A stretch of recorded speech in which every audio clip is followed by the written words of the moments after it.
morning, Rotus. Good morning, Omas. Good morning to all our listeners, viewers out there. Good to be with you all on a Thursday. Were you sleeping on the motorway? How can you go past your bus stop? You didn't answer your bus stop at a point in time, Rotus. It's been a long week, long days. I'm glad to have you with us this morning. But let's get the listener involved quickly now. You can be part of the conversation with Rotus and I on Business Express this morning by sending WhatsApp messages onto 0809-444-0981. The number once again, 0809-444-0981 will be where those messages can come into any of the contributions for this morning. So Rotus, let's get into this one. Well, it's quite a large one. So let's see how we can get into the BDCs in Nigeria. They are now making a promise they would be very good people. They're turning a new leaf now. So what are we to run with this in terms of liquidity upon return? Yeah, so the thing to note, of course, is that under Gordon Emefiele, they stopped selling, dollars to the BDCs, the Bureau de Change operators, because they were accused of round tripping. They would get FX from the central bank at a particular rate, and which is under the parallel market rates, not too far from the official rates, and they would take that money, of course, sell it at a much higher rate, and then make a lot of money from that. So they stopped selling. There's been a love-hate relationship between the BDCs and the CBN for quite a while now. So the central bank under Mr. Shonubi, acting governor, has decided to, I guess, recognize them and wants to reintroduce them. But the thing to note is this: from what I understand, they are not allocating FX to them. They're not going to be selling to the BDCs. I think they're just supposed to still source FX on their own, because one, there's no supply, right? So they don't even have the FX to try to say that let's risk giving it to them so that they can sell into them. So they're not, from what I understand, they are not allocating FX to them. So they're just trying to make sure they can record transactions by telling them that they should sell within a particular spread, and they should also use an online system in order to track how much that they are selling. So we'll see how it works. I know where things are now, I'm just not sure that the BDCs are going to make much of a difference. But the way they are talking, they seem to be wanting to gain favor with the central bank by saying that all liquidity returns and that, they're not going to manufacture dollars out of the air. So yeah. Now, taking it off from where you just left off now, if you don't sell the Forex to me, so what gives you the right to even regulate how I get what I source from a different place? Why would I be loyal to or, get to obey those regulations you put in place? Well, you would do that in the hopes that you would get an FX allocation from me down the line. That there seems to still be some confusion in the market that they are going to be getting that FX allocation. So I think they feel that if they play ball, if Omatseye or Rotus goes to buy FX from them and they record the transaction, this is how much I sold to him, this is the name of the person, then these things the central bank might decide, okay, yeah, fine, let's start allocating them some money. But as things stand now, I'm not too sure that, unless I hear different, I don't think much is going to change in that regard. Which leads us to the next item here. That is, now in one breath, they are saying they are ready. They promise to work with the CBN in terms of helping to stabilize the Forex in the country. But in another breath, they seem to be accusing the fintech in the country, that's unlicensed firms, of diverting diaspora remittances. So, that's also a source where this hard-earned pounds and dollars will come from. So could you help us make a sense of that? Yeah, so the central bank wants to capture and understand how much is going into the market. And I think they want to have it within their control. They are essentially saying that money that's coming in through the international money transfer operators is going straight into the black markets and is causing the rates to widen.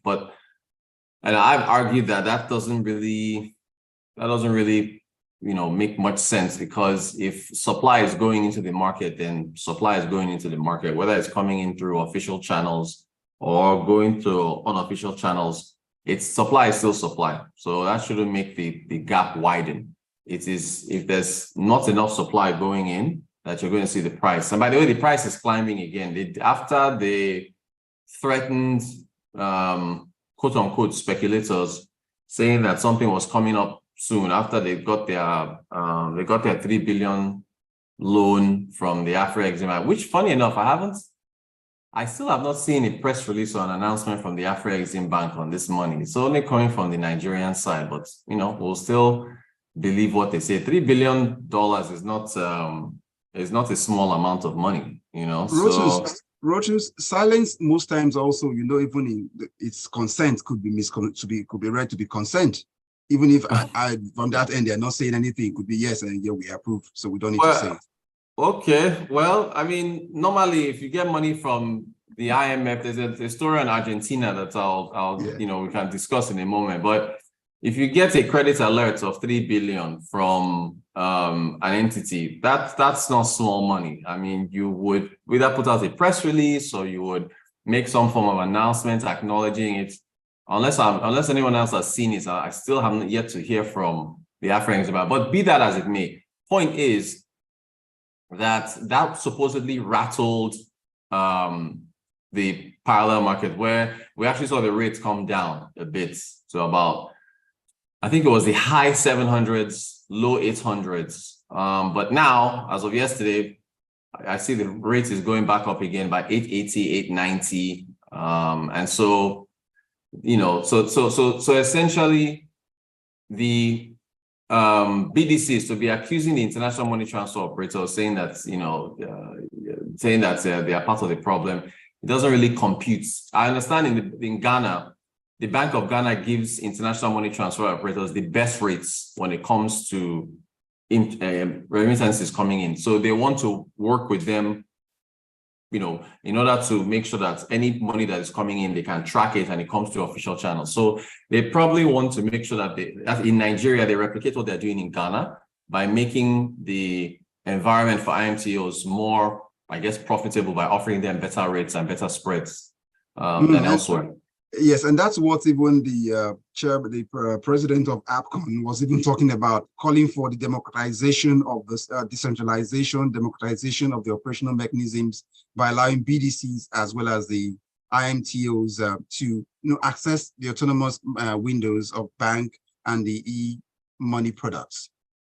Yeah, so I mean, still they want an allocation from the CBN, and CBN is still worried that that's not going to go anywhere. They're just going to use it for their own. Look, some people have even questioned why we should even have an I&E window. Whether they should just, or maybe for the purpose of having an quote unquote our official marketplace, they just say, look, just fix the supply. If you fix the supply, everything else will fall into place. So that's where we are right now. So Benga Akamu has been listening, and it doesn't play with this dollar and pounds issue. So he comes up with a message. It says, those BDCs are little boys in the game of Forex, where the banks are. Those ones are the real BDCs until there is severe punishment for those who engage in illegal activities involving Forex. Even angels will fail the test in Nigeria. Benga And it goes further. Are you sure this is not a time we need some, the gift that keeps on giving, aka a Basha loop, to come through for us, since government seems to be cash strapped? It makes a good point. We haven't had any news on the latest on the Abacha loot. I think it depends on the foreign banks. I know there's a lot trapped in a Swiss bank, and they have to make the next announcement as to what they are sending. There's also, so the US is part of it. The UK, I think Georgia and so one other entity, US, UK, Georgia, and Switzerland, I think. So until we hear from them, if this is August, you should have heard something since beginning of the year. Maybe it's finished. We'll have to see. And again, what would you advise at this time? Children will be going back to school for those who are, who send their children abroad and have to pay fees at this time. And this doesn't look like good news at all. Are we not going to have children stranded back home when they should be in school? Only this week, I heard of some students in Turkey, around the Turkey area, were sent by some states in the northern region of the country. They are stranded now. They're about to be sent out of school and in the streets. Yeah, so you have to make sure that you have to get money from the parallel market, from the black market. You have to source your FX from somewhere. And by the way, I need to remind everybody that we have a 41 item ban list. And so there are some items that the central bank still will not allow at the INE window. That the people who get FX for those items still have to go and source them from somewhere. So your very own policy is also pushing demand to the black market as well. So that needs to be remembered. But for people with children in school, you have to get that dollar one way or the other to avoid your children being sent away. So you're going to have to get it from the black market. Rotus, there's a message here from Babatunde Alao saying that let the CBN make enough supplies to banks. The BDC strength will fizzle out. There is no point for making issues out of speculators and BDCs. Babatunde's response. True. Again, the CBN can only manage what comes in officially from oil sales. So, and with where the FX reserves are right now, they haven't even told us what the number is as of today, this August. So it's a tricky position that the CBN is in at this point. They just don't have the dollars right now. But at this time, it's been over a day now since the finance minister assumed office. Isn't it time for him to begin to speak, and probably maybe a statement from him will begin to get the naira to begin to appreciate? Because we've seen it where the exchequer comes in, or the governor of the reserve will get in place in some other places. You begin to see there's a response. Why are we not feeling this effect? Well, because we don't have an official central bank governor yet. Shonubi is still acting governor. Finance minister, yeah, he can speak, but he's not the governor of the central bank. So I think people just want to see somebody who they can say, okay, this person is responsible for monetary policy. This person is quote unquote independent. Until we get that, we're still right now with an acting CBN governor that the market is not too sure will remain as the main guy. That brings us to Yinka Bolu's message as we wrap up the show this morning. If upon a threat, the rates came down, then it is true what Brother Wale said about the actual rates. So Rotus, if this doesn't make much sense, then there is a bit of sense in it. At a point, I'm chasing the sense in what he has said in now. I beg, let's send everyone back. I beg, let's be forced to fix our education. So says Yinka Bolu. And the final one from Benga Akamu. Rotus, one of the problems is those that who want to export are having a torrid time getting goods through to the ports. Benga Akamu, stop.